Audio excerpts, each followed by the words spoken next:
What's up everyone, welcome back to the channel. Should we pull in the new banner of Aerith Matt in Final Fantasy VII Ever Crisis? The short answer is no, we should not. If you're a free-to-play player, definitely we shouldn't pull. Aerith should stay as a healer, and Matt is a magical DPS, it's not a physical DPS. Therefore, we shouldn't be pulling in this banner, we should wait.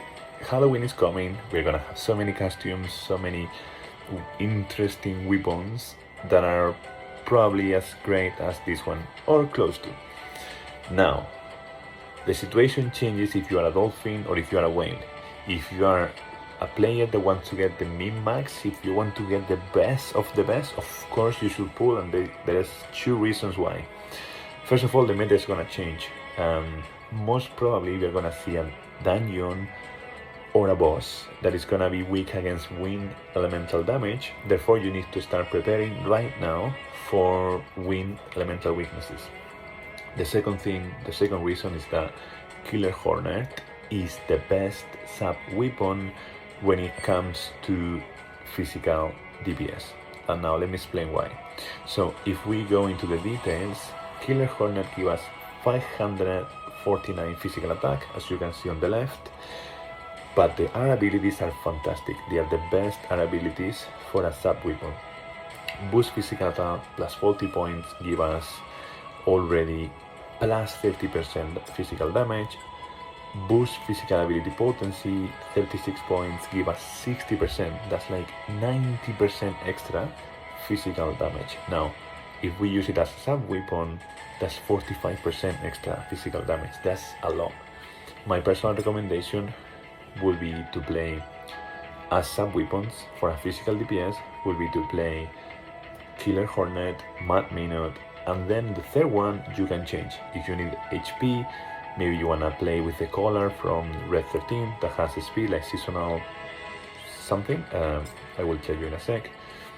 This collar, seasonal, not the rubber one, the, where was this, leather, not rage, we're gonna go through all of them. Noble, platinum, okay, maybe it's the first one. Seaside color. You could play with this one, that will improve your lightning potency, will give you HP. Remember that HP is something that you can only get from our abilities. Weapons are not giving us, so far, for now, they are not giving us HP. They only give us physical attack, magical attack, and heal. So that could be the first three sub-weapons: Seaside Collar, Killer Hornet, and Mad Mirror. If you want to be a top DPS. If you want to do even more DPS, you could consider another weapons that will boost your stats or your HP or your elemental potency. Also, it's key that we start farming summons and we level them up to the highest level, because they are fantastic as a limit break, but even better the sub-weapons, the weapons. These are the weapons that we can get to plus 20 overs boost for free just by playing the game. That's something that I will totally encourage you to do. If you're a free-to-play player, or if you're a dolphin or a whale, you need to consider that right now. Probably if you're a whale, you have those already. Me personally, I have tried, and I have 3 out of the 6 weapons already at level 20. I have 1 from Ramu, 2 from Ifrit. Now I'm farming the 2 from Shiva and 1 more from Ramu. That's the next bit of content that I can do. But you might be in a different position.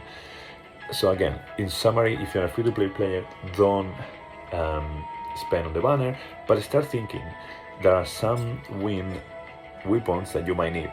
So when you can start crafting your materia, because most probably there is an event coming, start crafting good aero, start getting ready. What I'm personally afraid of is, are they going to make a competitive event where we will require wind damage? If that's the case, then only the people that invest heavily in the banner are gonna be at the top of the leaderboard, because Aerith is just going to do so much damage. And then for the people that are really spending, it will be worth to consider this roster.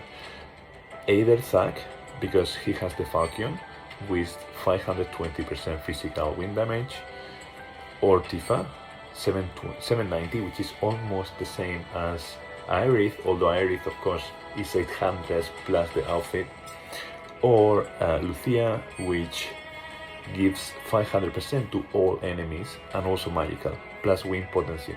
So, really good choices. All of them, they give you some level of wind potency, 36, 24, and 36.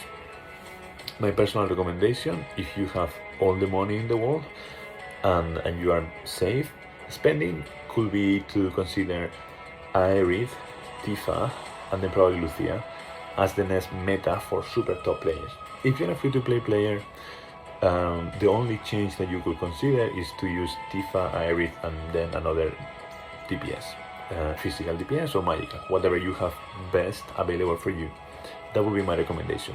But please, any type of player, remember that you can start farming the summons. I would totally encourage you to do that. I'm using the summon weapons in all my best setups because they are just so good. They give us so many good statistics.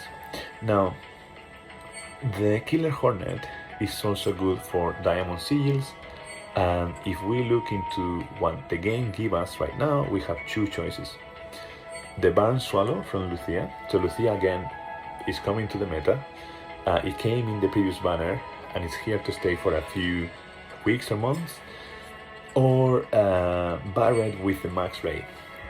Sorry, my setup is a bit of a mess this month.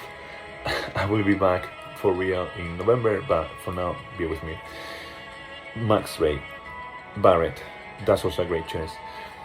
These are the similar to what we have been offered in the banner, and I will suggest that you try to play around the banner. We don't need the banner yet. I'm personally going to hold fire until the 12th. In the 12th we have a new Sephiroth event coming. The banner also has some bugs now, so it's better to hold fire just in case your account gets some bad luck. You will get compensated, but still you don't want to go through pain when playing the game, so I would suggest holding fire until the 12th. In the 12th we will get a new event, and then around the end of the banner we might get some leaks or some information about what's coming next. So for now I'm holding fire. I really don't want to invest as much as I did in my previous banner. In the previous banner in Sephiroth you will see more videos of me pulling cards because I ended up doing 2.8 millions, and I did 2.8 millions because I farm all the summons, I study a lot the composition and the strategy, I level up all my weapons that will do wizard elemental weakness damage, and I invest a lot of money. So the key thing is that you need to manage your finances, you need to manage your strategy, you need to think long term. So, and you need to think about having fun. Having fun is the most important thing. If you're not having fun with the game, then just chill. Me personally, I have fun when I think about all these different factors, and it's how I'm playing the game. You don't need to play the game how I play the game or how other people are playing the game. You need to find your own pace and enjoy the game. It has a great story, and I love the competitive mode, but I know I'm really competitive myself, and I need to hold myself a bit before I invest too much into the game. So that's my personal recommendation. What do you think? What are you going to do? Do you think you could play with Aerith as a magic DPS? And if you do, what will you choose then as a healer? Will you go for Math? Will you go for Tifa or Red 13? I think there are so many combinations, and I think the meta is changing for Dolphins and Whales. For free-to-play players, you might stay the same, but let me know your thoughts. Also, when do you think that Vincent is coming? I think the next banner, personally, I think is Glenn and Zack. And I think Zack is going to be so good as well at either wind damage or fire damage. And I think probably that's going to be the next event. Wind for sure, and maybe fire, so that people that are farming Shiva gets the upper hand. I mean fire weakness, that's what I mean. Anyhow, let me know your thoughts, and thanks a lot for watching. If you like the content, please throw a like and subscribe. Cheerios!